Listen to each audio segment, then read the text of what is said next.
Bonjour à toutes et à tous, et bienvenue sur TF Canada Mastery, la chaîne qui vous accompagne dans votre préparation au TF Canada avec des simulations, des conseils, des stratégies et des méthodes concrètes pour progresser efficacement en français et viser un excellent résultat à l'examen. Nous sommes vraiment heureux de vous retrouver aujourd'hui pour un épisode particulièrement important parce que nous allons parler d'un sujet qui peut faire toute la différence entre un candidat qui reste bloqué à un niveau intermédiaire et un candidat qui réussit à atteindre C1 ou même C2. Et surtout, nous allons identifier les erreurs que beaucoup de candidats répètent sans même s'en rendre compte. Avant de commencer, prenez quelques secondes pour vous abonner à TF Canada Mastery, likez cette vidéo, laissez un commentaire et la partager avec une personne qui prépare actuellement le TF Canada. Parce que vos likes et vos commentaires nous encouragent énormément à continuer à produire ce type de contenu et permettent également à l'algorithme de YouTube de mieux recommander nos vidéos aux candidats qui en ont réellement besoin. Et aujourd'hui, nous vous demandons vraiment de participer dans les commentaires parce que nous allons présenter plusieurs erreurs et vous pourrez nous dire laquelle vous faites le plus souvent, dans quelle épreuve vous avez le plus de difficultés et surtout quel niveau vous visez, B2, C1 ou C2, afin que nous puissions préparer encore plus de contenu adapté à vos besoins. Quand on prépare le TF Canada, on pense souvent qu'il faut simplement apprendre davantage de vocabulaire, mémoriser davantage de structures grammaticales et faire beaucoup d'exercices, mais ce n'est pas toujours suffisant, parce qu'un candidat peut connaître énormément de mots et pourtant perdre beaucoup de points à cause de mauvaises habitudes dans sa façon de répondre. Exactement, et c'est justement pour cette raison que comprendre ces erreurs est parfois plus important que d'accumuler de nouvelles connaissances, car si vous répétez la même erreur pendant plusieurs semaines de préparation, vous risquez de la reproduire naturellement le jour de l'examen, surtout lorsque vous êtes stressé et que vous devez répondre rapidement. L'objectif de cet épisode n'est donc pas de vous faire peur, mais plutôt de vous montrer comment identifier ces erreurs, pourquoi elles pénalisent votre performance, et surtout comment les remplacer par de meilleures stratégies afin de construire progressivement une réponse qui correspond réellement aux attentes d'un candidat C1 ou C2. Et retenez déjà une chose essentielle, atteindre C1 ou C2 ne signifie pas parler avec un français absolument parfait, sans aucune hésitation ni aucune petite erreur, mais cela signifie surtout être capable de communiquer avec précision, richesse, cohérence, nuance et efficacité dans différentes situations. Justement, comme tu viens de le dire, l'une des premières erreurs que font beaucoup de candidats est de vouloir mémoriser des réponses complètes pour chaque sujet possible. Ils pensent qu'en préparant plusieurs textes à l'avance, ils pourront simplement les réciter le jour de l'examen et obtenir un meilleur résultat. Mais le problème, c'est que le sujet présenté peut être différent de celui qu'ils ont préparé, ou simplement être formulé d'une manière différente. Et dans ce cas, le candidat qui dépend entièrement de la mémorisation peut rapidement perdre ses moyens. Oui, et je vais ajouter quelque chose à ce point que tu viens de souligner, parce que c'est vraiment important pour les personnes qui visent C1 ou C2. Mémoriser certaines expressions ou certaines structures peut être très utile, mais mémoriser une réponse entière peut finalement devenir un piège. Si l'examinateur vous amène vers une idée différente, vous risquez de chercher désespérément comment replacer votre texte préparé au lieu de répondre naturellement à la question. À ton avis, quelle serait alors la meilleure manière de mémoriser sans tomber dans cette dépendance ? Pour moi, la meilleure méthode consiste à mémoriser des outils plutôt que des réponses. Vous pouvez apprendre différentes façons de donner votre opinion, d'introduire un argument, de donner un exemple, d'exprimer une opposition ou de conclure. Ensuite, vous adaptez ces structures au sujet qui vous est réellement proposé. De cette manière, vous avez une sorte de boîte à outils linguistique que vous pouvez utiliser dans énormément de situations. Et justement, cette flexibilité est beaucoup plus proche de ce qu'on attend d'un candidat qui vise un niveau avancé. Effectivement, comme tu viens de le dire, il faut vraiment penser en termes de flexibilité. Par exemple, au lieu d'apprendre par cœur un texte sur le télétravail, vous pouvez apprendre comment présenter un avantage, comment introduire une limite et comment donner un exemple concret. Ces mêmes structures pourront ensuite être utilisées pour parler de l'éducation, de l'environnement, des transports ou même de la technologie. C'est beaucoup plus efficace sur le long terme. Et surtout, cela vous permet de rester naturel, même lorsque le sujet vous surprend. Pour compléter ce point que tu viens de souligner, il y a une autre erreur très fréquente, donner des réponses beaucoup trop courtes. Certains candidats répondent correctement à la question, mais ils s'arrêtent après une seule idée et pensent que cela suffit. Pourtant, une bonne idée ne devient vraiment intéressante que lorsqu'elle est expliquée et développée. Si vous dites simplement que quelque chose est important sans expliquer pourquoi, vous ne donnez pas suffisamment de matière pour démontrer votre niveau. Oui, exactement, et je pense que beaucoup de candidats ne savent pas vraiment jusqu'où ils doivent développer une idée. Prenons une question comme « Pensez-vous que les transports en commun sont importants ?» Si vous répondez seulement oui parce qu'ils réduisent la pollution, l'idée est correcte, mais elle reste très limitée. Vous pourriez expliquer comment ils réduisent la circulation, pourquoi cela peut améliorer la qualité de l'air et donner un exemple dans une grande ville. Qu'est-ce que tu conseillerais à quelqu'un qui a justement tendance à répondre trop rapidement? Je lui conseillerais d'utiliser une petite formule mentale très simple. Idée, explication, exemple et conséquence. Vous donnez d'abord votre position, ensuite vous expliquez pourquoi vous pensez cela, puis vous ajoutez une situation concrète, et enfin, vous montrez ce que cela peut produire. Cette méthode vous permet de développer naturellement sans avoir l'impression de parler pour ne rien dire. Et avec l'entraînement, cette structure devient progressivement automatique. Je suis complètement d'accord avec toi, et j'ajouterais même qu'il ne faut pas chercher à parler longtemps uniquement pour remplir le temps. Ce qui compte, c'est la qualité du développement et la pertinence de ce que vous dites. Un exemple bien choisi peut être beaucoup plus efficace que 3 phrases répétitives. Donc, lorsque vous vous entraînez, demandez-vous toujours « Est-ce que j'ai expliqué mon idée? Est-ce que je l'ai illustré? Et est-ce que j'ai montré sa conséquence ?» Justement, comme tu viens de le dire, développer une réponse ne signifie pas simplement ajouter des phrases les unes après les autres. Une autre erreur importante est de parler sans structure, avec des idées qui arrivent dans tous les sens. Le candidat commence par un argument, passe soudainement à un autre, revient au premier, puis ajoute un exemple qui n'a plus vraiment de rapport avec ce qu'il disait au départ. Et même si le vocabulaire est bon, l'ensemble devient difficile à suivre. Oui, et je vais ajouter quelque chose à ce point, parce que la structure est parfois sous-estimée par les candidats qui pensent que seul le vocabulaire compte. Une réponse bien organisée donne immédiatement une impression de maîtrise et permet à l'auditeur de comprendre où vous voulez aller. Vous pouvez commencer par annoncer votre position, développer un premier argument, donner un exemple, puis passer à un deuxième argument avant de conclure. Est-ce ce que tu penses qu'un candidat doit préparer cette structure à l'avance? Oui, mais pas sous la forme d'un texte figé. Il doit plutôt s'entraîner à utiliser des structures générales qui peuvent fonctionner avec plusieurs sujets. Par exemple, vous pouvez apprendre à commencer par « à mon avis », puis à présenter un premier argument avec « tout d'abord », à ajouter une idée avec « par ailleurs » et à conclure avec « en définitive ». Ce sont des repères qui vous permettent de garder le contrôle de votre réponse. Et plus vous les utilisez, moins vous aurez besoin de réfléchir à l'organisation pendant que vous parlez. Effectivement, comme tu viens de le préciser, l'objectif est de créer des automatismes. Le jour de l'examen, vous ne voulez pas réfléchir en même temps à la grammaire, au vocabulaire, à la structure et aux idées. Plus certaines parties deviennent automatiques, plus vous pouvez consacrer votre attention au contenu et à la qualité de votre expression. C'est exactement pour cette raison que les simulations régulières sont si importantes. Elles vous permettent de transformer une méthode apprise en véritable réflexe. Pour ajouter à ce que tu viens d'évoquer, parlons maintenant du vocabulaire, et notamment de la répétition des mêmes mots. Beaucoup de candidats utilisent constamment « important »,« intéressant »,« bien »,« mauvais »,« problème » ou « avantage », même lorsqu'ils pourraient utiliser des expressions beaucoup plus précises. Le problème n'est pas que ces mots soient incorrects, mais qu'ils deviennent rapidement insuffisants lorsque vous cherchez à montrer une plus grande richesse lexicale. À ton avis, comment peut-on améliorer cela sans tomber dans l'utilisation artificielle de mots compliqués? Je pense qu'il faut travailler les synonymes en contexte plutôt que d'apprendre des listes interminables. Par exemple, au lieu de toujours dire important, vous pouvez apprendre essentiel, déterminant, indispensable, particulièrement pertinent ou considérable, mais il faut également comprendre dans quelle situation chacun de ces mots convient.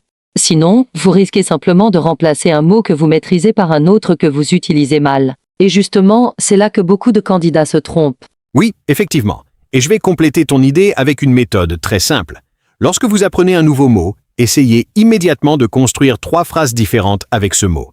Vous pouvez ensuite chercher 2 expressions proches et observer comment elles changent légèrement le sens de votre phrase. Cette méthode vous permet de développer un vocabulaire réellement utilisable pendant l'examen, plutôt qu'un vocabulaire uniquement mémorisé. Et je trouve que c'est particulièrement important pour les candidats qui visent C1 ou C2, parce que la richesse du vocabulaire ne consiste pas seulement à connaître beaucoup de mots. Il faut aussi être capable de choisir le mot le plus précis selon la situation. Si vous savez faire cette distinction, votre expression devient automatiquement plus naturelle et plus nuancée. Et c'est justement ce qui peut faire la différence entre une réponse correcte et une réponse vraiment avancée. Justement, puisque nous parlons de richesse lexicale, il faut absolument parler de l'erreur inverse. Vouloir utiliser des mots compliqués à tout prix. Certains candidats pensent que pour obtenir C1 ou C2, ils doivent remplir leur réponse de vocabulaire très sophistiquée. Mais lorsqu'ils utilisent un mot qu'ils ne maîtrisent pas réellement, ils peuvent produire une phrase étrange ou complètement incorrecte.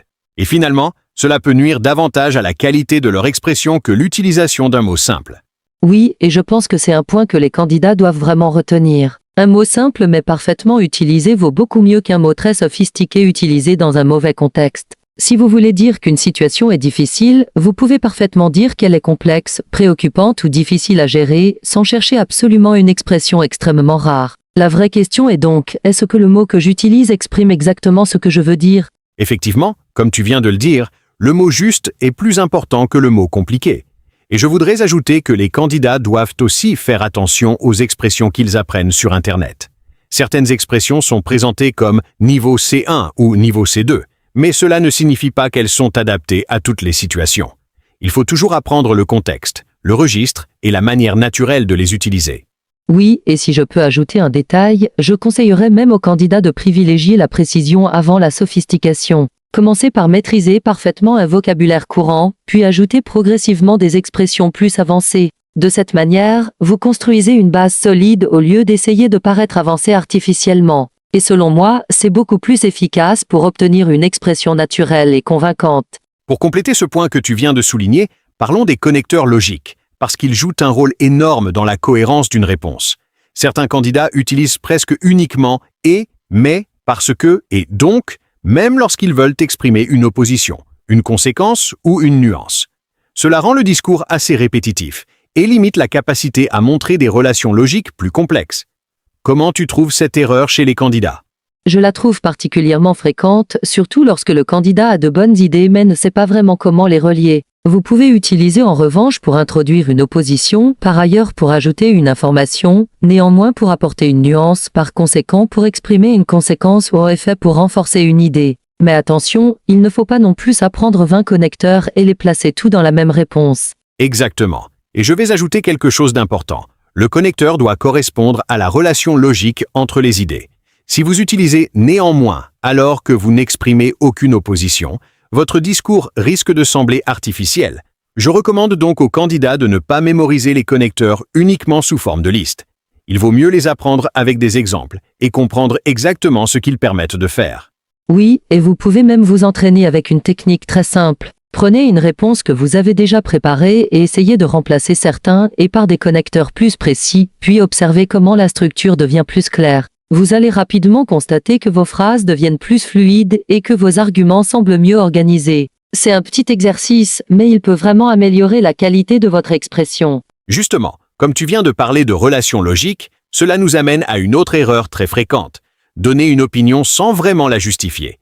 Beaucoup de candidats disent « je suis pour »,« je suis contre » ou « je pense que c'est une bonne idée », puis passent immédiatement à autre chose. Mais l'examinateur a besoin de voir comment vous construisez votre raisonnement. Une opinion devient intéressante lorsque vous expliquez clairement ce qui vous amène à cette conclusion. Oui, et pour compléter ce point, je conseille toujours de se poser mentalement 3 questions, pourquoi, comment et avec quelles conséquences. Si vous dites que vous êtes favorable au télétravail, demandez-vous pourquoi vous êtes favorable, comment cela peut améliorer la situation et quelles conséquences cela peut avoir pour les employés ou les entreprises. Ces 3 questions vous donnent immédiatement plusieurs directions pour développer votre réponse. Et surtout, elles vous empêchent de rester bloqué après votre première phrase. Effectivement. Et je pense qu'un exemple rend cette technique encore plus claire. Au lieu de dire simplement « je pense que le télétravail est avantageux », vous pouvez expliquer qu'il permet de réduire le temps consacré au déplacement, ce qui peut améliorer l'équilibre entre la vie professionnelle et la vie personnelle. Ensuite, vous pouvez donner l'exemple d'une personne qui économise plusieurs heures par semaine grâce à cette organisation. Là, vous avez déjà une argumentation beaucoup plus complète.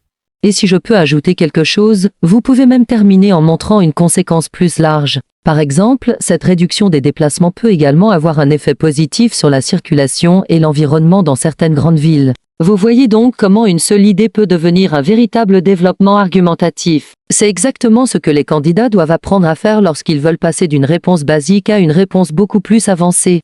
Pour ajouter à ce que tu viens de dire, parlons justement des exemples, parce qu'ils sont extrêmement utiles pour renforcer une argumentation. Beaucoup de candidats présentent une idée générale, mais ils ne donnent jamais de situation concrète pour montrer qu'ils comprennent réellement ce qu'ils avancent.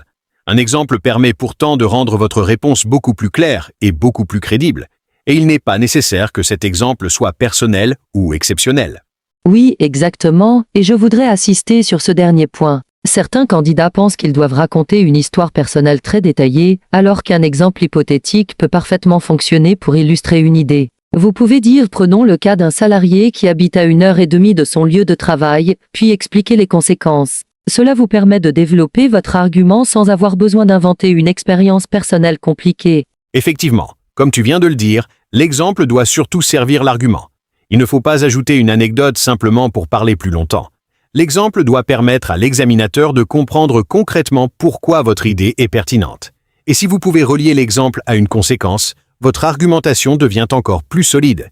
Oui, et une bonne technique consiste à apprendre quelques formulations pour introduire naturellement vos exemples. Vous pouvez dire prenons un exemple concret pour illustrer cette idée, on peut notamment penser au cas de ou imaginons une situation dans laquelle. Ensuite, vous développez l'exemple avec vos propres mots. Cela vous donne une structure, mais vous conservez suffisamment de liberté pour rester naturel. Justement, après avoir parlé du développement, il faut maintenant parler du débit, parce qu'un candidat peut avoir de très bonnes idées, mais les présenter beaucoup trop rapidement. Certains pensent que parler vite signifie parler couramment, alors que ce n'est pas nécessairement le cas. Lorsque le débit devient excessif, la prononciation peut devenir moins claire et les erreurs peuvent se multiplier. Quel est ton point de vue sur cette question ? Je pense que la priorité doit être un débit naturel et contrôlé. Vous devez donner à votre cerveau suffisamment de temps pour construire vos phrases, d'où en maintenant une conversation fluide. Parler légèrement plus lentement peut même donner une impression de plus grande assurance, parce que chaque mot est mieux articulé et que les idées sont plus faciles à suivre. Et surtout, cela vous donne quelques secondes supplémentaires pour préparer la suite de votre réponse. Oui, et je vais ajouter une stratégie très pratique à ce que tu viens de dire. Enregistrez-vous pendant que vous répondez à une question, puis réécoutez votre réponse en vous concentrant uniquement sur votre vitesse. Est-ce que vous avalez certains mots? Est-ce que vous accélérez lorsque vous êtes stressé? Est-ce que vos phrases deviennent moins claires vers la fin? Ces observations peuvent vous aider à corriger des problèmes que vous ne remarquez pas lorsque vous êtes simplement en train de parler. Exactement, et vous pouvez aussi pratiquer avec des contenus audio en français. Écoutez quelques phrases prononcées naturellement, puis essayez de reproduire le même rythme et les mêmes pauses. Le but n'est pas d'imiter parfaitement l'accent de quelqu'un, mais de développer un débit plus régulier. Avec quelques minutes de pratique quotidienne, cette amélioration peut devenir très visible. Pour compléter ce point que tu viens de souligner, parlons maintenant du problème inverse, faire trop de pauses. Certains candidats veulent tellement trouver le mot parfait ou construire une phrase parfaitement correcte qu'ils restent silencieux plusieurs secondes avant de continuer. Ces longues interruptions peuvent casser complètement le rythme de la conversation. Et parfois, le candidat connaît parfaitement le français, mais son perfectionnisme l'empêche simplement de le montrer.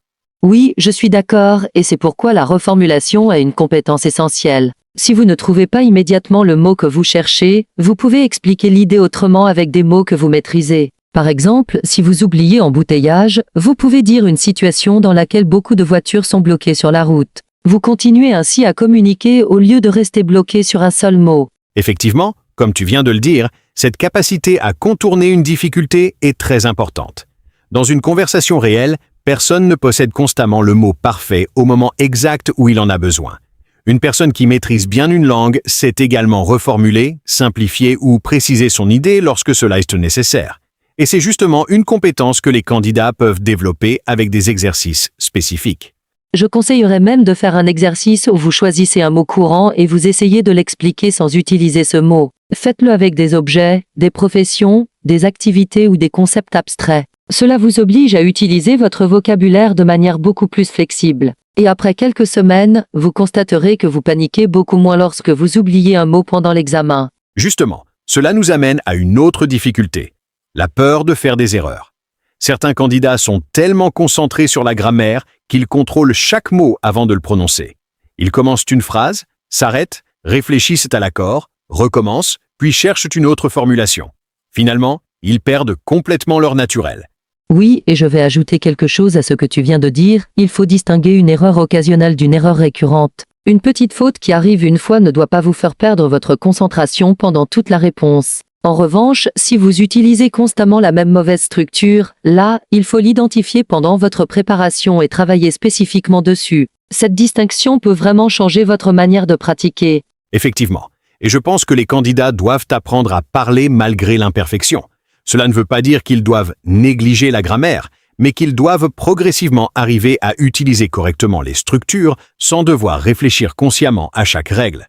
C'est justement l'objectif de la répétition et de l'entraînement régulier. À force d'utiliser une structure correctement, elle devient progressivement automatique. Et si je peux ajouter un conseil, ne vous arrêtez pas au milieu d'une phrase uniquement parce que vous pensez avoir fait une petite erreur. Si l'erreur ne change pas le sens, continuez votre idée et corrigez-la mentalement pour la prochaine fois. Votre priorité pendant l'épreuve doit rester la communication. Ensuite, pendant votre préparation, vous analysez précisément les erreurs qui se répètent et vous les corrigez. Pour ajouter à cette idée de fluidité, parlons d'un problème qui touche énormément de candidats, la traduction mentale. Ils pensent d'abord dans leur langue maternelle, construisent la phrase dans leur tête, puis cherchent comment la traduire en français. Cela prend beaucoup de temps et produit parfois des phrases qui sont grammaticalement étranges ou qui ne correspondent pas à la manière naturelle de s'exprimer en français. Comment tu conseillerais de sortir progressivement de cette habitude? Je conseillerais de commencer à apprendre des groupes de mots plutôt que des mots isolés. Par exemple, ne mémorisez pas uniquement décision, mais apprenez prendre une décision importante, revenir sur une décision ou les conséquences d'une décision. Votre cerveau commencera alors à stocker des structures directement utilisables. Cela réduit progressivement le besoin de traduire chaque mot séparément. Oui, et je vais compléter avec une autre technique. Essayez de vous parler intérieurement en français pendant les activités quotidiennes. Lorsque vous préparez votre journée, décrivez mentalement ce que vous faites, ce que vous devez faire, ou ce que vous pensez. Au début, ce sera peut-être difficile et très simple, mais cette habitude vous oblige progressivement à produire des phrases directement en français. Et cela peut réellement améliorer votre rapidité de réaction. Exactement, et vous pouvez aussi prendre une situation de votre journée et essayer de la raconter en français le soir. Par exemple, expliquez ce que vous avez fait, les problèmes que vous avez rencontrés, les décisions que vous avez prises et ce que vous comptez faire le lendemain. Vous utilisez ainsi un vocabulaire qui correspond à votre vie réelle. Et plus vous faites cela, plus le français devient une langue que vous utilisez réellement, et pas seulement une matière que vous étudiez. Pour compléter ce que tu viens d'expliquer, il faut également parler de la prononciation. Certains candidats passent énormément de temps à apprendre du vocabulaire et de la grammaire, mais ils ne travaillent presque jamais la manière dont ils prononcent les mots. Pourtant, une bonne articulation peut rendre votre discours beaucoup plus facile à comprendre. Et surtout, vous n'avez pas besoin de supprimer complètement votre accent pour communiquer efficacement. Oui, c'est un point très important, parce que certains candidats pensent qu'ils doivent absolument avoir l'accent d'un locuteur natif. Ce n'est pas l'objectif. Il faut surtout travailler la clarté, les sons qui vous posent problème, le rythme, l'intonation et certaines liaisons. Une prononciation claire vous permet de montrer votre niveau linguistique sans que votre accent devienne un obstacle à la compréhension. Effectivement, comme tu viens de le dire, le shadowing peut être une excellente méthode. Vous écoutez quelques secondes d'un locuteur francophone, puis vous répétez immédiatement en essayant de reproduire le rythme et l'intonation. Vous pouvez ensuite vous enregistrer et comparer votre prononciation avec l'original. Cette méthode demande seulement quelques minutes par jour, mais elle devient très efficace lorsqu'elle est pratiquée régulièrement. Et j'ajouterai que vous pouvez choisir des contenus liés au TIEF Canada pour faire cet exercice. Écoutez une courte intervention, notez quelques phrases intéressantes, puis répétez-les plusieurs fois. Vous travaillez ainsi simultanément la prononciation, la fluidité, le vocabulaire et les structures grammaticales. C'est donc un exercice qui permet de travailler plusieurs compétences en même temps. Justement, puisque tu viens de parler de vocabulaire et de structure, parlons d'une autre erreur. Apprendre énormément de mots sans jamais apprendre comment les utiliser. Certains candidats remplissent des cahiers entiers de vocabulaire, mais lorsqu'on leur demande d'utiliser ces mots dans une conversation, ils ne savent plus comment construire la phrase. Cela signifie qu'ils ont développé un vocabulaire passif, mais pas suffisamment de vocabulaire actif. Quel est ton conseil sur ce point? Je pense qu'il faut associer chaque nouveau mot à une phrase et à un contexte précis. Si vous apprenez impact, ne mémorisez pas seulement sa définition, mais apprenez à avoir un impact sûr, un impact positif, un impact considérable ou mesurez l'impact d'une décision. De cette manière, vous mémorisez le mot avec les structures qui l'accompagnent naturellement. Et cela vous permet ensuite de le récupérer beaucoup plus rapidement pendant l'examen. Oui, et je vais ajouter une petite méthode que les candidats peuvent utiliser chaque jour. Choisissez 5 nouveaux mots, construisez une phrase personnelle avec chacun, puis essayez de les réutiliser dans une réponse orale de 2 minutes. Si vous arrivez à utiliser spontanément ces 5 mots, ils commencent à passer du vocabulaire passif au vocabulaire actif. Et le lendemain, vous pouvez refaire le même exercice avec 5 autres mots. Effectivement, et je trouve cette méthode beaucoup plus efficace que d'essayer de mémoriser 50 mots par jour. La quantité peut impressionner, mais la capacité à utiliser réellement les mots est beaucoup plus importante. Si vous apprenez 10 mots et que vous êtes capable de les utiliser naturellement dans plusieurs situations, vous avez fait un excellent travail. L'objectif doit toujours être l'utilisation réelle de la langue. Pour ajouter à ce que tu viens de dire, parlons maintenant des grands thèmes, Parce qu'une préparation intelligente consiste aussi à développer une banque d'idées autour de sujets récurrents. Je pense notamment au travail, à l'éducation, à l'environnement, à la technologie, au transport, à la santé et à la société. Pourquoi est-ce que tu conseillerais aux candidats de travailler ces thèmes à l'avance? Parce qu'un même thème peut apparaître sous énormément de formes différentes. Si vous avez déjà réfléchi aux avantages, aux inconvénients, aux solutions et aux conséquences liées au télétravail, vous serez mieux préparé lorsque la question concernera les transports, l'organisation du travail ou l'équilibre entre vie professionnelle et vie personnelle. Vous ne mémorisez pas une réponse, vous construisez une réserve d'idées réutilisables. C'est beaucoup plus flexible. Oui, et je vais compléter avec un exemple. Le thème de la technologie peut vous permettre de parler de l'intelligence artificielle, de l'éducation en ligne, du télétravail, des réseaux sociaux, de la communication ou encore de la protection des données. Vous pouvez donc préparer quelques arguments généraux et apprendre ensuite à les adapter. Cela vous donne énormément de possibilités le jour de l'examen. Exactement, et je conseillerais même de préparer pour chaque grand thème une petite fiche avec du vocabulaire, 3 avantages, 3 inconvénients, 2 exemples et quelques solutions. Ensuite, entraînez-vous à parler de ce thème sans regarder votre fiche. Si vous arrivez à le faire naturellement, vous avez construit une véritable base de préparation, et cette base pourra être utilisée pour une grande variété de questions. Justement, comme tu viens de parler d'entraînement, il faut insister sur la gestion du temps. Beaucoup de candidats font leurs exercices sans jamais utiliser de chronomètre, puis découvrent le jour de l'examen qu'ils ont besoin de beaucoup plus de temps pour réfléchir. Ils ont peut-être un bon niveau, mais ils ne sont pas habitués à produire une réponse sous pression, et cela peut fortement affecter leur performance. Oui, et c'est pourquoi les simulations chronométrées sont indispensables. Il faut apprendre à réfléchir rapidement, choisir les informations importantes et commencer à parler sans attendre d'avoir construit une réponse parfaite dans votre tête. Au début, cela peut être inconfortable, mais c'est justement cette difficulté qui permet à votre cerveau de s'adapter. Comment tu conseillerais de commencer pour quelqu'un qui n'a jamais travaillé avec un chronomètre? Je commencerai progressivement. Prenez une question, donnez-vous quelques secondes pour réfléchir, puis lancez immédiatement l'enregistrement et répondez sans interruption. Ensuite, augmentez progressivement la difficulté en reproduisant les conditions de l'examen. Le plus important est de ne pas recommencer la réponse chaque fois que vous faites une erreur, car le véritable objectif est d'apprendre à continuer malgré les imperfections. Effectivement, et après chaque exercice chronométré, il faut faire une analyse. Ne regardez pas uniquement si votre réponse était bonne ou mauvaise. Demandez-vous où vous avez perdu du temps, quelles expressions vous ont manqué, quelles erreurs vous avez répétées et à quel moment votre discours est devenu moins fluide. C'est cette analyse qui transforme une simple simulation en véritable outil de progression.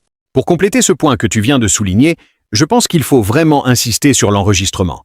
Beaucoup de candidats pratiquent l'expression orale, mais ils ne s'écoutent jamais après avoir parlé. Pourtant, notre perception pendant que nous parlons est très différente de ce que nous entendons réellement.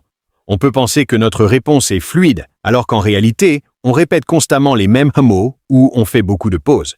Oui, et je dirais même que l'enregistrement est comme un miroir. Il vous montre des choses que vous ne pouvez pas observer lorsque vous êtes simplement concentré sur votre réponse. Vous pouvez entendre vos hésitations, vos répétitions, vos problèmes de prononciation et les moments où votre argumentation devient confuse. Et surtout, vous pouvez mesurer votre progression d'une semaine à l'autre. Exactement. Et je conseille aux candidats de conserver leurs anciens enregistrements.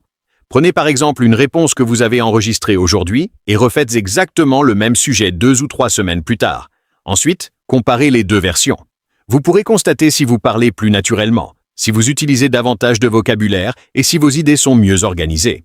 Et il faut éviter de simplement écouter l'enregistrement en disant c'était mauvais. Essayez d'identifier 3 éléments précis à améliorer. Par exemple, vous avez peut-être répété le mot important 10 fois, utilisé trop souvent et oublié de donner un exemple. La prochaine fois, vous vous concentrez uniquement sur ces 3 points. C'est comme cela que l'enregistrement devient un véritable outil de correction. Pour ajouter à ce que tu viens de dire, parlons maintenant du carnet d'erreurs. Faire beaucoup d'exercices ne suffit pas si vous répétez exactement les mêmes erreurs sans les analyser. Certains candidats peuvent faire 50 exercices et continuer à confondre les mêmes structures grammaticales. Le problème n'est donc pas le manque de pratique, mais l'absence d'analyse. Oui, et c'est une distinction très importante. Lorsque vous faites une erreur, notez-la, écrivez la correction et construisez ensuite 2 ou 3 phrases avec la bonne structure. Si vous faites régulièrement la même faute, revenez dessus plusieurs jours plus tard pour vérifier si elle a réellement disparu. Cela transforme une erreur ponctuelle en véritable leçon personnalisée. Effectivement, et votre carnet peut être organisé par catégorie. Vous pouvez avoir une section pour la grammaire, une autre pour le vocabulaire, une autre pour les expressions, une autre pour la prononciation et une autre pour les erreurs de structure. Au bout de quelques semaines, vous aurez une sorte de carte de vos principales faiblesses, et cela vous permettra de concentrer votre temps là où il est réellement nécessaire. Et je voudrais ajouter quelque chose, n'ayez pas peur de revoir les mêmes erreurs plusieurs fois. Si une erreur revient, cela signifie simplement que la structure n'est pas encore automatisée. Continuez à l'utiliser correctement dans différents contextes. Avec suffisamment de répétition, certaines erreurs finiront par disparaître presque naturellement. Justement, comme tu viens de parler des erreurs grammaticales, abordons maintenant un point essentiel, la grammaire. Certains candidats pensent que s'ils sont capables de parler rapidement et de faire comprendre leur idée, ils n'ont plus besoin de travailler la grammaire. Pourtant, lorsqu'on vise C1 ou C2, la capacité à construire des phrases variées et correctement structurées devient particulièrement importante. Comment tu vois cet équilibre entre fluidité et précision grammaticale? Je pense qu'il faut travailler les deux simultanément. La fluidité vous permet de communiquer naturellement, tandis que la précision grammaticale vous permet d'exprimer vos idées avec davantage de contrôle. Vous devez donc apprendre à utiliser les temps verbaux, les pronoms, les prépositions, les subordonnés et différentes structures sans transformer votre réponse en exercice de grammaire. L'objectif reste toujours une communication naturelle. Oui, et je vais donner un exemple pour rendre cela concret. Une réponse très simple pourrait être « Cette mesure est utile.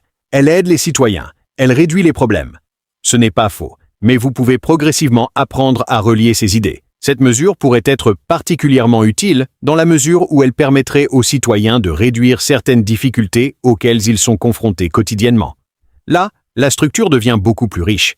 Exactement, et je voudrais préciser que vous n'avez pas besoin de parler comme cela dans chaque phrase. Ce serait artificiel et probablement très difficile à maintenir. Le but est plutôt de varier vos constructions et de montrer que vous êtes capable d'utiliser des phrases simples lorsque c'est nécessaire, mais également des structures plus complexes lorsque le contexte le demande. C'est cette flexibilité qui compte.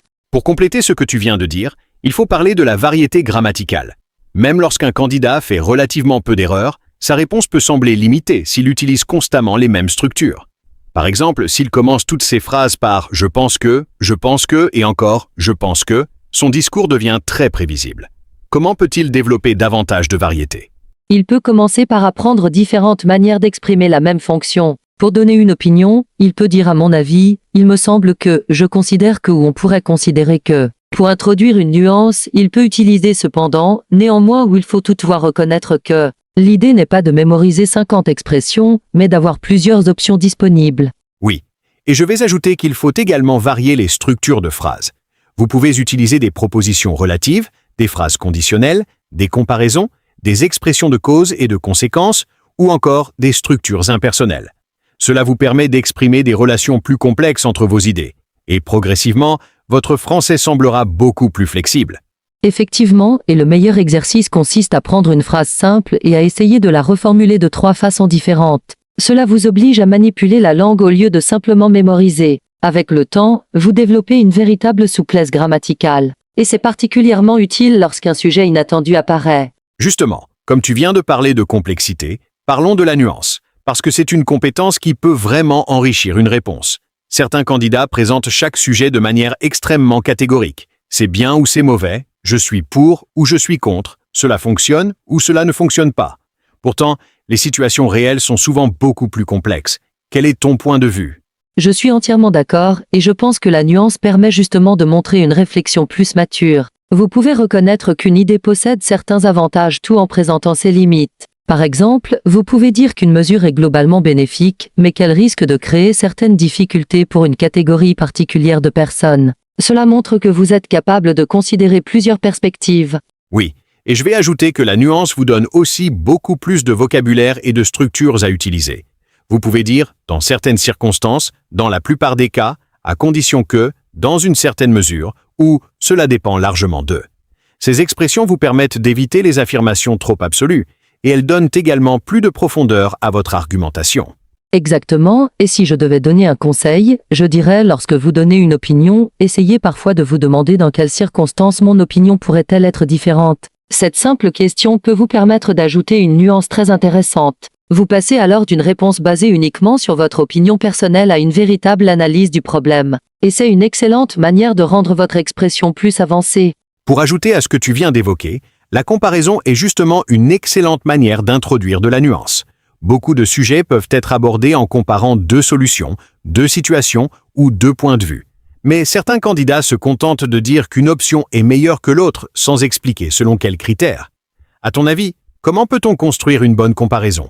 Il faut d'abord déterminer les critères de comparaison. Vous pouvez comparer le coût, le temps, l'efficacité, l'accessibilité, les conséquences sociales ou encore les effets à long terme. Ensuite, vous expliquez pourquoi une solution peut être préférable dans certaines circonstances. Par exemple, le télétravail peut être plus pratique pour certains employés, tandis que le travail en présentiel peut être préférable pour des postes qui nécessitent une interaction constante. Oui, et cette méthode permet également d'utiliser beaucoup de structures intéressantes. Vous pouvez dire « contrairement à »,« tandis que »,« alors que », en comparaison avec, « d'un côté »,« de l'autre » ou « cela dépend d'eux ». Cela rend immédiatement la réponse plus structurée. Mais encore une fois, ces expressions doivent servir une véritable comparaison et non être ajoutées uniquement pour montrer que vous les connaissez.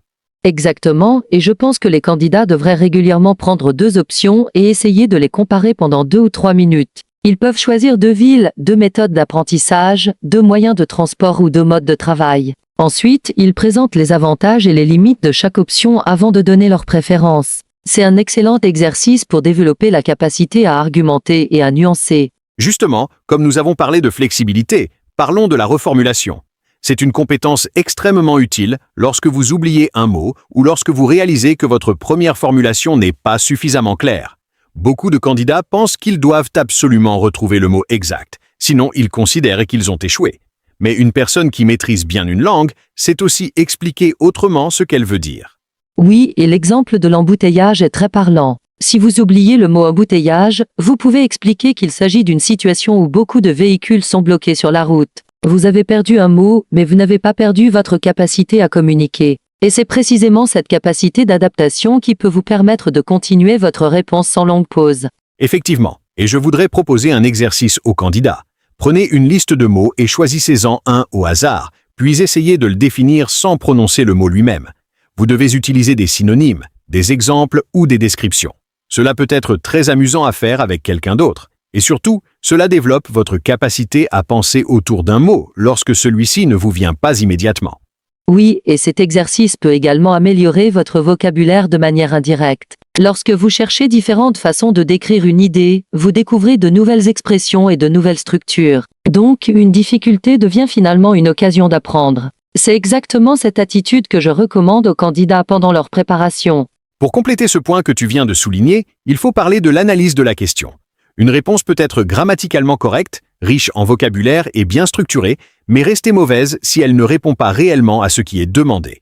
Cela arrive souvent lorsque le candidat a mémorisé des arguments et cherche absolument à les placer. Il répond alors à une question qu'il connaît plutôt qu'à celle qui se trouve devant lui. Oui, et c'est pourquoi les premières secondes sont importantes. Avant de commencer, demandez-vous exactement ce que la question attend de vous. Est-ce ce qu'on vous demande de donner votre opinion, de convaincre quelqu'un, de comparer 2 possibilités, de proposer une solution ou d'expliquer les avantages et les inconvénients? Cette petite analyse vous permet de choisir la bonne stratégie. Effectivement, et je conseille même aux candidats de reformuler mentalement la question avec leurs propres mots. Si vous pouvez expliquer dans votre tête ce que l'on vous demande réellement, vous avez beaucoup moins de risques de partir hors sujet. Ensuite, choisissez seulement les arguments qui répondent directement à cette demande. C'est beaucoup plus efficace que de vouloir utiliser tout ce que vous avez préparé. Et cela rejoint exactement ce que nous disions au début sur la mémorisation. Plus votre préparation est flexible, plus vous êtes capable d'adapter vos connaissances à la question réelle. Vous n'êtes pas prisonnier d'un texte préparé. Vous avez des idées, des structures et du vocabulaire que vous pouvez sélectionner en fonction de la situation. Justement, comme tu viens de parler de la situation, il faut insister sur l'intention de communication. Dans certaines tâches, vous ne devez pas simplement produire du français correct, vous devez accomplir une action précise, convaincre, proposer, demander, négocier, expliquer ou répondre à quelqu'un. Si vous oubliez cette intention, votre réponse peut être linguistiquement correcte, mais communicativement inefficace. Oui, et c'est particulièrement important lorsqu'il s'agit d'une interaction. Si vous devez convaincre une personne, vous devez réellement essayer de comprendre ce qui pourrait l'intéresser. Vous pouvez présenter des avantages, répondre à ses inquiétudes et adapter vos arguments à ses besoins. Ce n'est plus simplement une présentation, c'est une véritable conversation. Exactement. Et je vais ajouter que vous devez parfois changer votre stratégie en fonction de la réaction de votre interlocuteur. S'il s'inquiète du prix, vous parlez du coût et des alternatives. S'il s'inquiète du temps, vous expliquez comment organiser l'activité. S'il doute de l'intérêt de votre proposition, vous insistez sur les bénéfices qui lui correspondent personnellement. Cette adaptation rend votre discours beaucoup plus naturel. Et c'est justement là que la question « qu'est-ce que tu en penses ?» devient intéressante dans notre propre préparation. Après chaque simulation, demandez à votre partenaire ou à votre professeur « est-ce que j'ai réellement essayé de convaincre ? Est-ce que j'ai répondu aux objections ? Est-ce que mon discours ressemblait à une interaction réelle ?» Ces questions permettent d'aller beaucoup plus loin qu'une simple correction grammaticale. Pour ajouter à ce que tu viens de dire, parlons justement des objections. Lorsqu'on vous demande de convaincre quelqu'un, il ne suffit pas d'énumérer vos arguments. Vous devez également anticiper ce que l'autre personne pourrait répondre. Si vous connaissez déjà 2 ou 3 objections possibles, vous serez beaucoup plus à l'aise lorsque la conversation évoluera dans cette direction. Comment tu trouves cette stratégie ? Je la trouve extrêmement utile parce qu'elle permet de construire une vraie discussion. Prenons l'exemple d'une formation en ligne. Si vous savez que votre interlocuteur risque de dire qu'il n'a pas assez de temps, préparez une réponse expliquant que la formation peut être suivie de manière flexible. Vous pouvez reconnaître son problème avant de proposer votre solution. Cela donne l'impression que vous écoutez réellement l'autre personne. Oui, exactement. Et cette reconnaissance de l'objection est très importante. Vous pouvez dire « Je comprends parfaitement que le manque de temps puisse être un problème, mais justement, puis expliquer votre contre-argument. Vous ne rejetez pas immédiatement l'avis de l'autre personne. Vous montrez d'abord que vous avez compris son inquiétude, puis vous proposez une solution. Et je vais ajouter qu'il faut s'entraîner avec quelqu'un qui joue volontairement le rôle d'une personne difficile à convaincre. Cette personne peut vous donner une objection différente à chaque fois. Vous devez alors réagir spontanément et trouver une solution. C'est un excellent moyen de développer votre capacité d'adaptation avant l'examen. Justement, après avoir développé plusieurs arguments, il faut savoir terminer correctement. Certains candidats donnent plusieurs idées intéressantes, puis arrêtent brusquement dès qu'ils pensent avoir suffisamment parlé. Pourtant, une conclusion bien construite permet de donner une impression beaucoup plus complète et organisée. Même une conclusion de 2 ou 3 phrases peut faire une grande différence. Oui, et je pense que la conclusion doit surtout rappeler votre position ou votre idée principale. Vous pouvez résumer rapidement les arguments les plus importants et éventuellement ouvrir sur une perspective plus large. Il n'est pas nécessaire de répéter tout votre discours. Le but est simplement de montrer que vous savez terminer une argumentation de manière logique. Effectivement, comme tu viens de le dire, il faut éviter de répéter mot pour mot les phrases précédentes. Vous pouvez reformuler votre position et ajouter une dernière nuance. Par exemple, après avoir parlé des avantages et des limites du télétravail, vous pouvez conclure qu'il peut être particulièrement efficace lorsqu'il est adapté aux besoins de l'entreprise et des employés. Et si je peux ajouter un conseil, entraînez-vous à conclure même lorsque vous faites des réponses courtes. Prenez 1 minute pour développer une idée, puis terminez avec une phrase de synthèse. Cette habitude vous aidera ensuite dans les réponses plus longues. Vous aurez automatiquement le réflexe de fermer votre argumentation au lieu de vous arrêter brutalement. Pour compléter ce que tu viens de dire, il faut parler de la manière dont les candidats étudient. Faire des exercices spécifiques au TF Canada est évidemment essentiel, mais si vous faites uniquement des exercices pendant des mois, votre progression peut finir par ralentir. Vous avez besoin d'exposer votre cerveau à du français authentique et varié. Et c'est là que les podcasts, les vidéos, les articles et les conversations deviennent très utiles. Oui, exactement, parce que les exercices vous apprennent à répondre à certaines tâches, tandis que l'immersion vous aide à développer votre intuition linguistique. Vous découvrez des expressions dans leur contexte, différentes manières de prononcer les mots et différentes façons de construire une idée. Cela enrichit votre français de manière beaucoup plus naturelle. Quel type de contenu conseillerais-tu aux candidats ? Je leur conseillerais de choisir des contenus suffisamment difficiles pour les faire progresser, mais pas tellement difficiles qu'ils ne comprennent presque rien. Les podcasts éducatifs, les actualités, les interviews, les débats et les documentaires peuvent être particulièrement intéressants. Après l'écoute, essayez de résumer ce que vous avez compris. Vous transformez ainsi une activité d'écoute en exercice de production. Effectivement, et je vais ajouter que les candidats peuvent utiliser les contenus de TF Canada Mastery de cette manière. Ne regardez pas simplement une vidéo jusqu'à la fin. Arrêtez parfois la vidéo, essayez de prédire la réponse, répétez une expression intéressante et expliquez avec vos propres mots ce que vous venez d'apprendre. Vous rendez ainsi votre préparation beaucoup plus active. Justement, puisque tu viens de parler d'écoute active, il faut distinguer écouter du français et travailler réellement sa compréhension orale. Vous pouvez écouter une vidéo pendant 1 heure sans réellement analyser ce que vous entendez. Si votre attention est ailleurs, Votre cerveau ne traite pas les informations de manière suffisamment approfondie. L'écoute active demande donc une participation beaucoup plus consciente.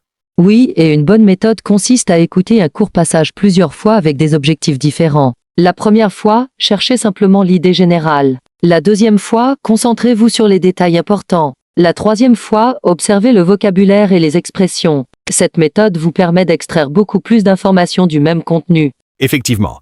Et vous pouvez également faire un résumé oral après l'écoute. Fermez la vidéo ou le podcast et essayez d'expliquer ce que vous avez compris sans regarder vos notes. Si vous êtes capable de résumer les principales idées, cela signifie que vous avez réellement traité l'information. Si vous êtes incapable de le faire, vous savez que vous devez améliorer votre compréhension.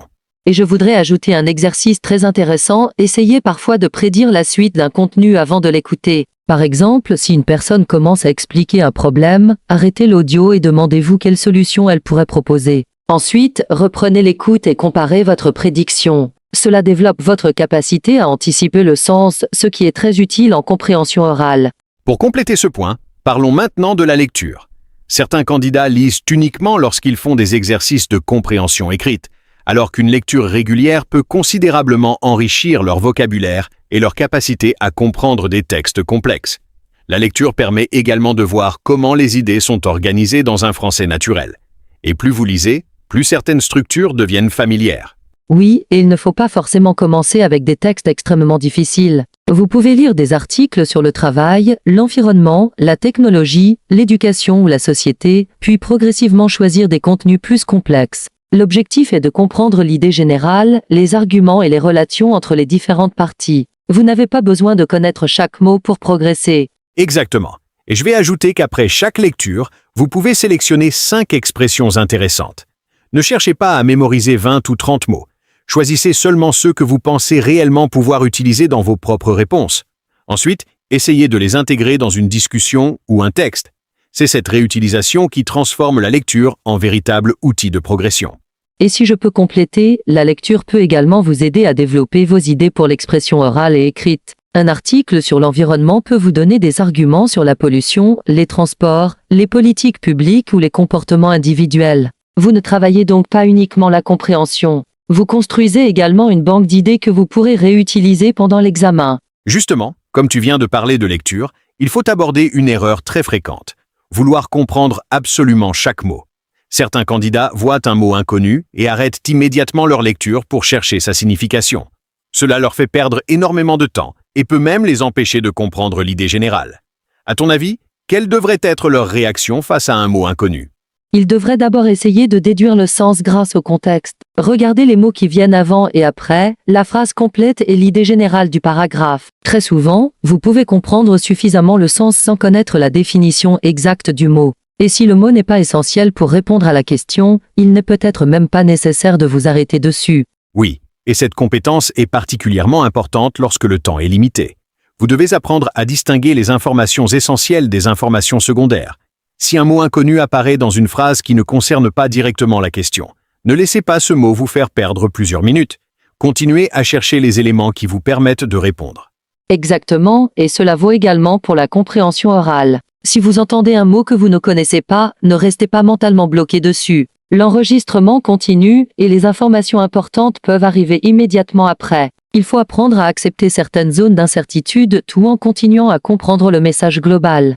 Pour compléter ce que tu viens de dire, la compréhension orale exige vraiment cette capacité à laisser passer certaines informations. Un candidat peut perdre toute une partie d'un enregistrement simplement parce qu'il essaie de comprendre un mot qu'il vient d'entendre. Pendant qu'il réfléchit à ce mot, plusieurs nouvelles informations arrivent. Et lorsqu'il revient à l'écoute, il est déjà perdu. Oui, c'est exactement cela, et je pense que les candidats doivent apprendre à identifier les mots-clés. Les changements de ton, les chiffres, les noms, les opinions, les oppositions et les conclusions sont souvent beaucoup plus importants qu'un mot isolé. Il faut donc écouter le sens global plutôt que chercher à traduire mentalement chaque élément. Cela demande de l'entraînement, mais c'est tout à fait possible. Et une bonne manière de travailler cette compétence consiste à écouter des contenus légèrement plus difficiles que votre niveau. Vous allez forcément rencontrer quelques mots inconnus. Votre objectif sera justement de comprendre l'idée générale malgré ces difficultés. Avec le temps, vous deviendrez beaucoup moins dépendant de la compréhension de chaque mot.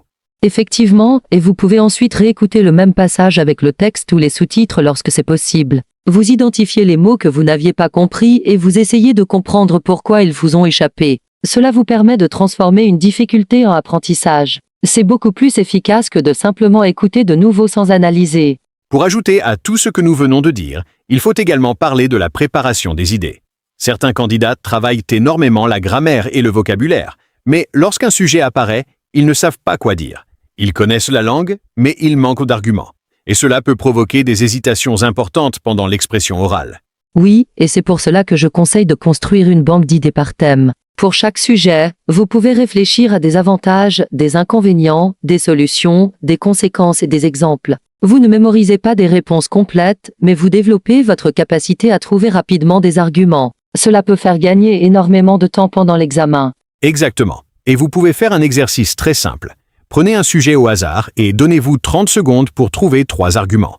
Ensuite, choisissez les 2 meilleurs et développez-les pendant 2 minutes. Cet exercice entraîne votre cerveau à générer rapidement des idées sous pression. Après quelques semaines, vous constaterez que vous trouvez des arguments beaucoup plus facilement. Et je voudrais ajouter qu'il ne faut pas chercher des arguments extraordinaires. Un argument simple mais bien développé est largement préférable à une idée très originale que vous ne savez pas expliquer. Votre objectif est de démontrer votre capacité à communiquer et à argumenter. La qualité du développement compte énormément. Parlons de la préparation passive. Regarder beaucoup de vidéos sur le TEF Canada peut être très utile, mais cela ne signifie pas automatiquement que votre niveau progresse. Si vous passez 3 heures à regarder des conseils sans jamais parler ou écrire, vous risquez de rester dans une position de spectateur.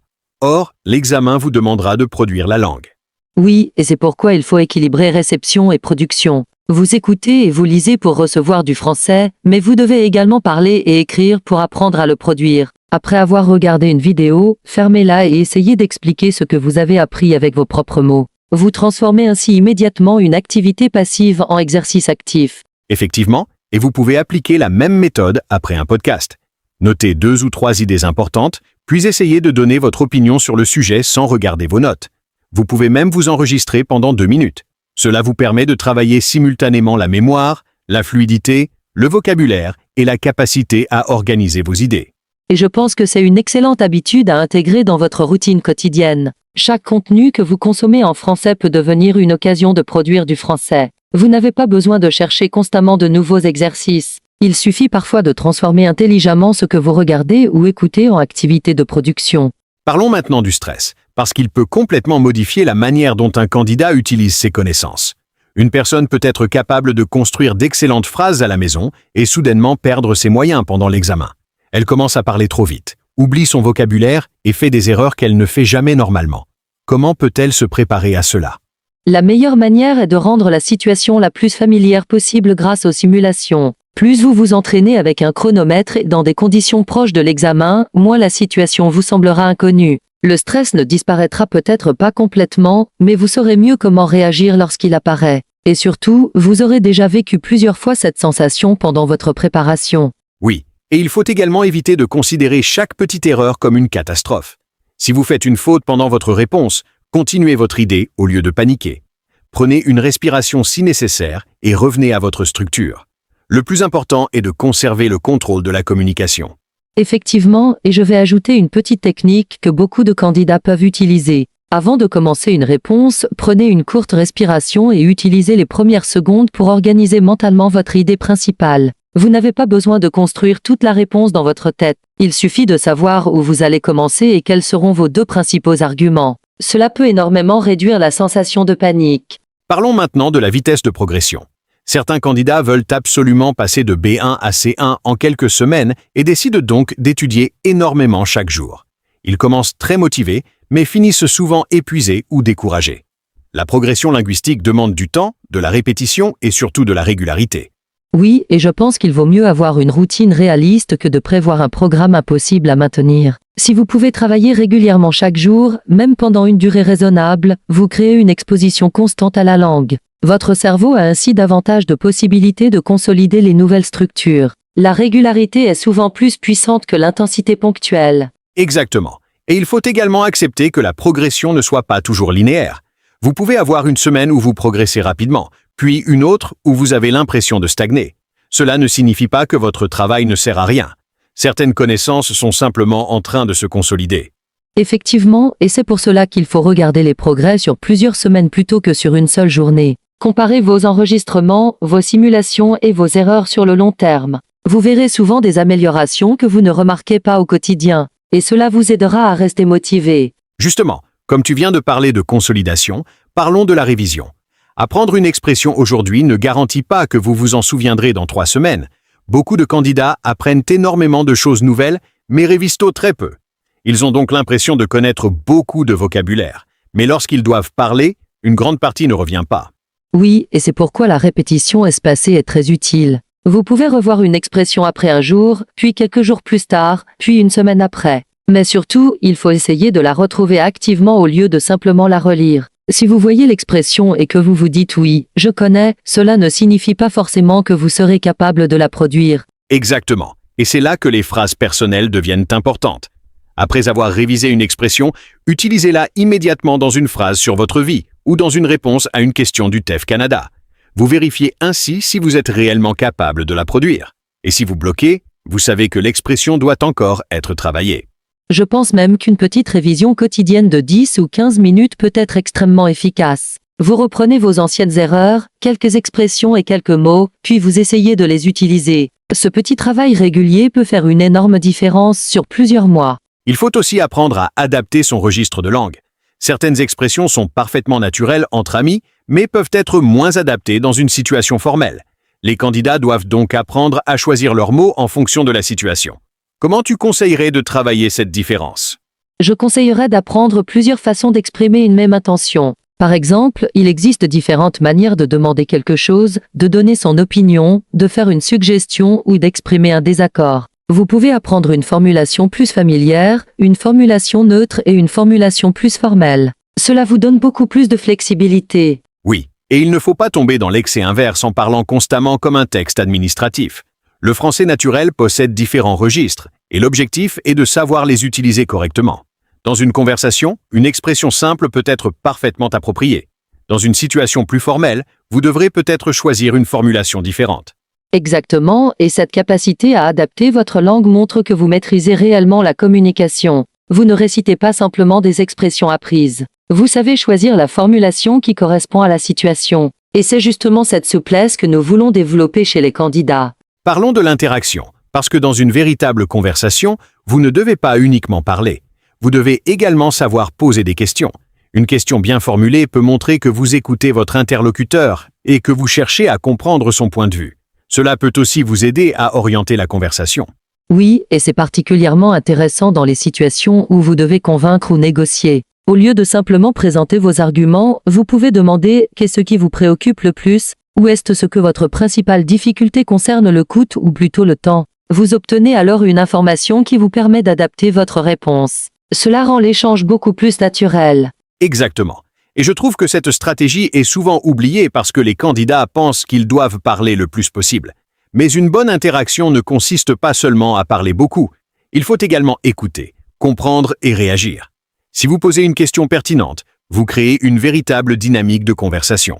Et vous pouvez vous entraîner avec un partenaire qui vous donne des réponses différentes à chaque simulation. Demandez-lui de ne pas toujours être d'accord avec vous. Vous devrez alors poser des questions pour comprendre ses objections et adapter votre argumentation. Cela rend l'entraînement beaucoup plus réaliste et beaucoup plus intéressant. Justement, comme tu viens de parler des objections, il faut insister sur cette erreur. Certains candidats préparent une liste d'arguments et les récitent même lorsque leur interlocuteur vient de soulever une difficulté complètement différente. Ils continuent leur présentation sans répondre aux problèmes réels. Cela donne immédiatement l'impression qu'ils ne participent pas vraiment à la conversation.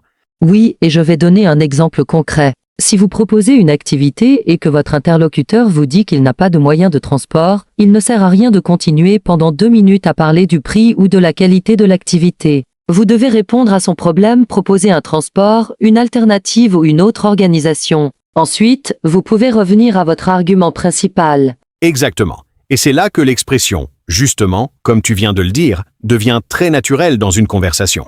Vous pouvez reconnaître ce que l'autre personne vient de dire avant de présenter votre solution.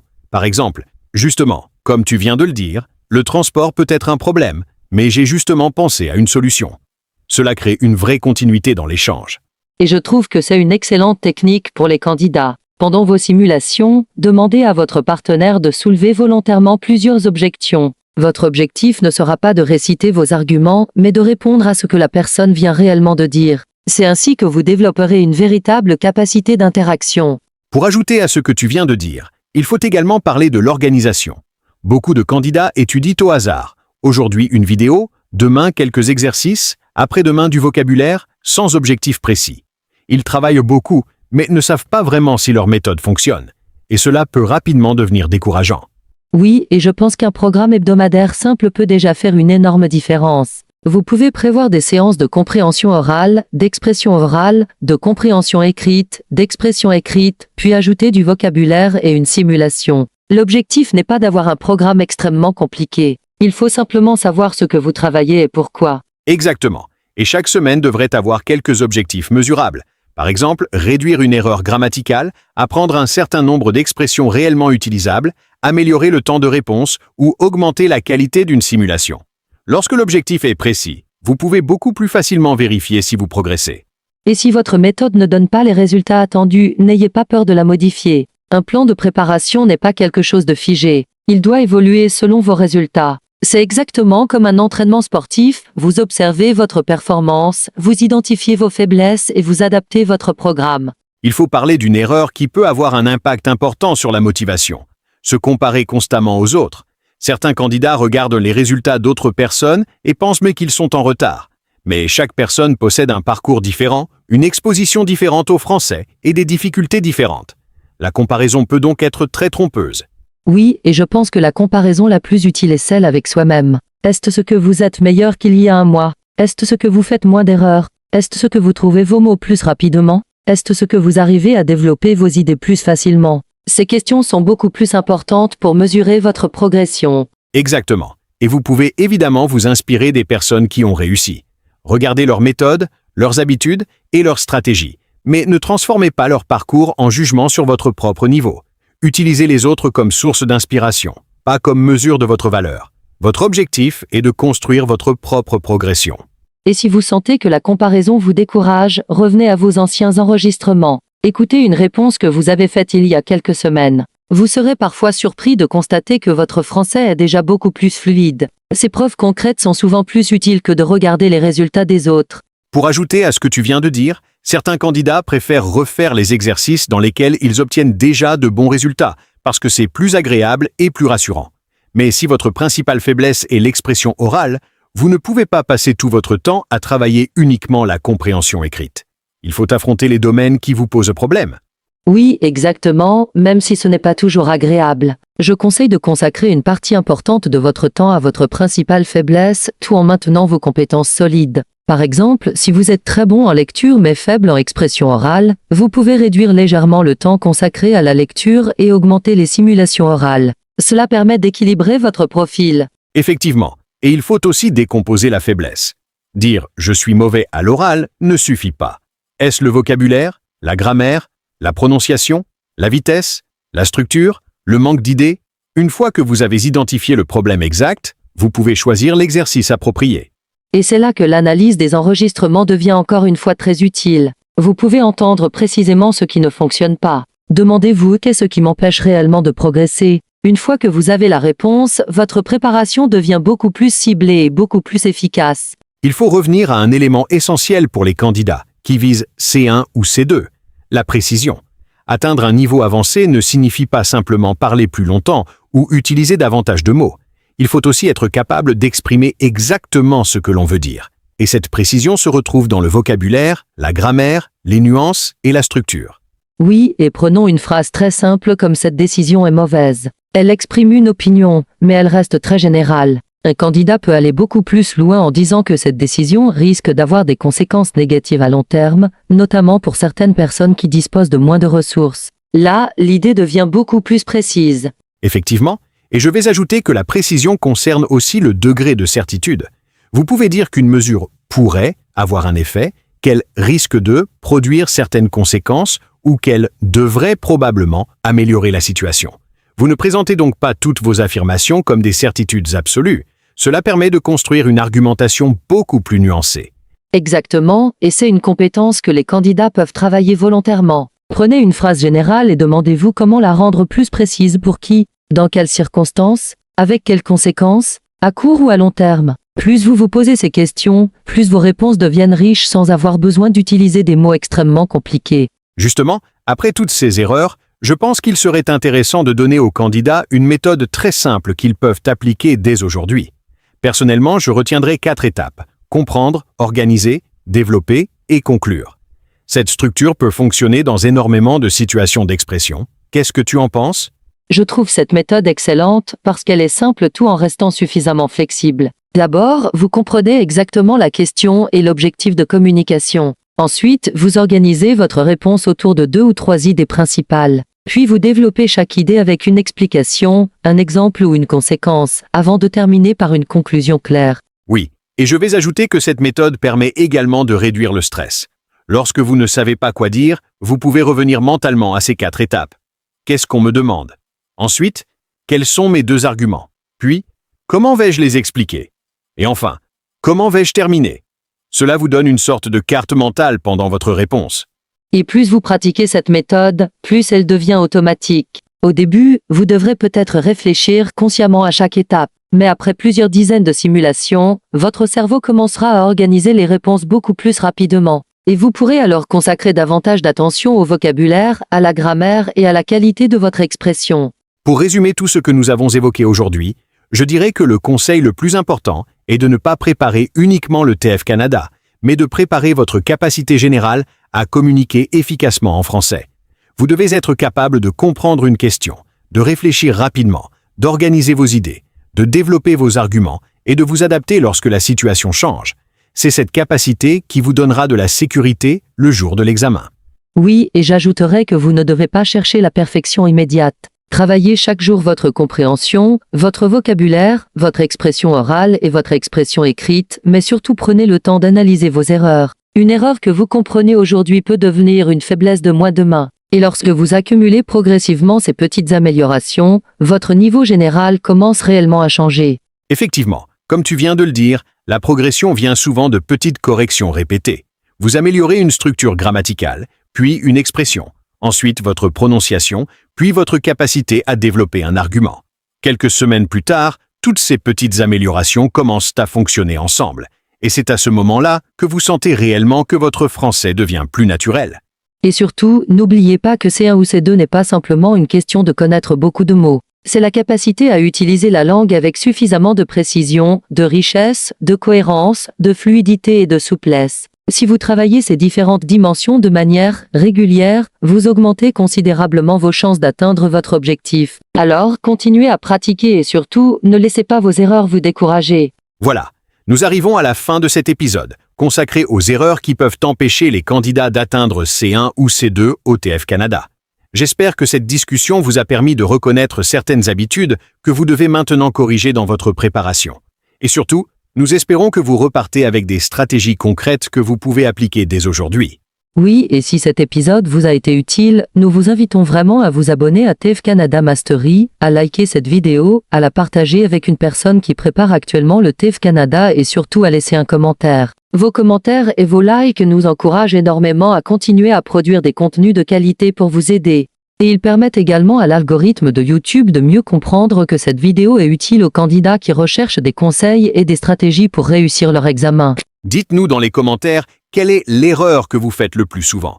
Est-ce que vous avez tendance à parler trop vite, à manquer de vocabulaire, à faire trop de pauses, à avoir du mal à développer vos idées, à répéter les mêmes mots ou à perdre vos moyens lorsque vous êtes sous pression? Votre réponse peut également nous aider à préparer les prochains épisodes en fonction des difficultés que vous rencontrez réellement. Et surtout, dites-nous aussi quel score vous souhaitez obtenir au TF Canada, parce que nous savons que beaucoup d'entre vous visent précisément le niveau C1 ou C2. Effectivement, comme tu viens de le dire, vos commentaires sont très importants pour nous, alors prenez quelques secondes pour écrire votre niveau actuel, votre objectif B2, C1 ou C2 et la compétence que vous souhaitez le plus améliorer. Et si vous connaissez quelqu'un qui prépare actuellement le TF Canada, partagez-lui cette vidéo, parce qu'une seule vidéo peut parfois permettre à quelqu'un d'identifier une erreur qu'il répétait depuis plusieurs semaines. Et justement, si votre objectif est de préparer sérieusement l'examen et de maximiser vos chances d'obtenir un excellent résultat, nous avons également une solution complète pour vous. Oui, exactement. Et je pense qu'il est important d'en parler, surtout pour les candidats qui souhaitent avoir une préparation vraiment structurée. TEF Canada Mastery propose une formation dédiée à la préparation du TEF Canada avec des contenus, des stratégies, des exercices et des méthodes conçues pour vous aider à mieux comprendre les exigences de l'examen et à progresser efficacement. Si vous souhaitez réellement vous préparer sérieusement et viser C1 ou C2, nous vous recommandons vivement de vous inscrire à la formation. Le lien d'inscription se trouve dans la description de cette vidéo, alors n'hésitez pas à aller le consulter après avoir terminé cet épisode. Oui, et pour compléter ce que tu viens de dire, la formation peut être particulièrement intéressante pour les candidats qui ne savent pas exactement comment organiser leur préparation ou qui ont l'impression de travailler beaucoup sans obtenir les résultats qu'ils souhaitent. Au lieu de chercher chaque jour des exercices au hasard, vous pouvez suivre une préparation plus structurée et travailler progressivement les différentes compétences nécessaires pour l'examen. Donc, si vous êtes vraiment déterminé à réussir le TEF Canada et à viser un score élevé, allez voir le lien dans la description et découvrez la formation. Et bien sûr, prenez le temps de regarder les informations disponibles afin de voir si elles correspondent à votre objectif et à votre niveau. Et il y a également une autre ressource que nous pouvons vous recommander pour compléter votre préparation. Les livres spécialement consacrés à la préparation du TEF Canada. Les livres peuvent être très utiles pour travailler régulièrement, revoir les notions, faire des exercices supplémentaires et surtout, vous entraîner sans être constamment devant un écran. Vous pouvez les utiliser en complément de la formation, de nos vidéos et de vos simulations, afin de créer une préparation beaucoup plus complète.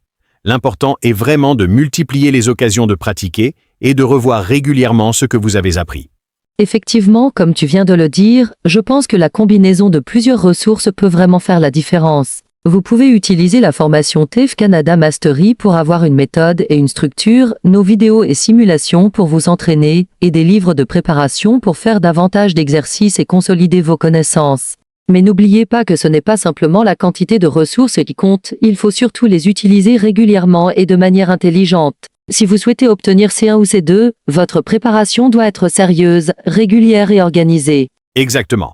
Et je voudrais vraiment encourager tous ceux qui nous écoutent actuellement à ne pas attendre la dernière minute pour commencer une préparation sérieuse. Si vous savez déjà que vous devez passer le TEF Canada dans quelques semaines ou quelques mois, commencez dès maintenant à identifier vos points faibles et à construire votre routine. Inscrivez-vous à la formation si vous avez besoin d'un accompagnement structuré, utilisez les livres et les ressources disponibles et surtout, pratiquez régulièrement. Plus vous commencez tôt, plus vous avez le temps de corriger vos erreurs et de développer de véritables automatismes. Et si cet épisode vous a été utile, nous vous invitons vraiment à vous abonner à TEF Canada Mastery, à liker cette vidéo, à la partager et surtout à laisser un commentaire. Vos likes et vos commentaires nous encouragent énormément à continuer à créer des simulations, des corrections, des podcasts, des stratégies et des exercices pour vous aider dans votre préparation. Et il joue également un rôle important pour permettre à l'algorithme de YouTube de comprendre que ce contenu intéresse les candidats au TEF Canada et de le recommander à davantage de personnes qui recherchent justement ce type de préparation. Oui. Alors vraiment, avant de partir, n'oubliez pas de nous laisser un commentaire. Écrivez simplement votre objectif. Par exemple, je vise C1, je vise C2. Ou dites-nous quelles compétences vous posent actuellement le plus de difficultés. Nous lirons vos commentaires avec beaucoup d'attention. Et cela nous permettra également de préparer de futurs épisodes qui répondent directement aux problèmes que vous rencontrez. Et si vous connaissez un ami, un membre de votre famille ou un collègue qui prépare également le TEF Canada, partagez-lui cette vidéo afin qu'il puisse lui aussi profiter gratuitement de ces conseils. Merci énormément d'avoir passé ce moment avec nous sur TEF Canada Mastery. Continuez à pratiquer, continuez à apprendre et surtout, n'ayez pas peur de faire des erreurs pendant votre préparation, parce que chaque erreur identifiée et corrigée vous rapproche un peu plus de votre objectif. Et si vous souhaitez aller plus loin dans votre préparation, pensez à consulter la formation TEF Canada Mastery dont le lien se trouve dans la description, ainsi que les ressources et les livres de préparation qui peuvent vous aider à vous entraîner encore davantage. Nous vous donnons rendez-vous très bientôt pour un nouvel épisode avec encore plus de conseils, de stratégies, de simulations et de méthodes pour vous aider à réussir le TEF Canada. Et surtout, gardez votre objectif en tête et ne sous-estimez jamais l'importance d'une préparation régulière. Si vous visez C1 ou C2, commencez par identifier vos faiblesses, travaillez-les progressivement et utilisez les bonnes ressources pour vous accompagner. La réussite ne dépend pas uniquement de votre niveau actuel, mais également de la manière dont vous préparez l'examen et de votre capacité à corriger vos erreurs. Alors, restez motivé, restez régulier et continuez à croire en votre progression. À bientôt à toutes et à tous, et merci encore de faire partie de la communauté TEF Canada Mastery. Si vous voulez vraiment réussir votre examen, n'attendez pas le dernier moment, commencez votre préparation dès maintenant, entraînez-vous régulièrement et profitez de toutes les ressources que nous mettons à votre disposition. Abonnez-vous, laissez votre commentaire, likez cette vidéo et partagez-la avec quelqu'un qui prépare le TEF Canada. On se retrouve très bientôt pour une nouvelle séance de préparation, et d'ici là, travaillez intelligemment, pratiquez régulièrement et gardez votre objectif C1 ou C2 en ligne de mire.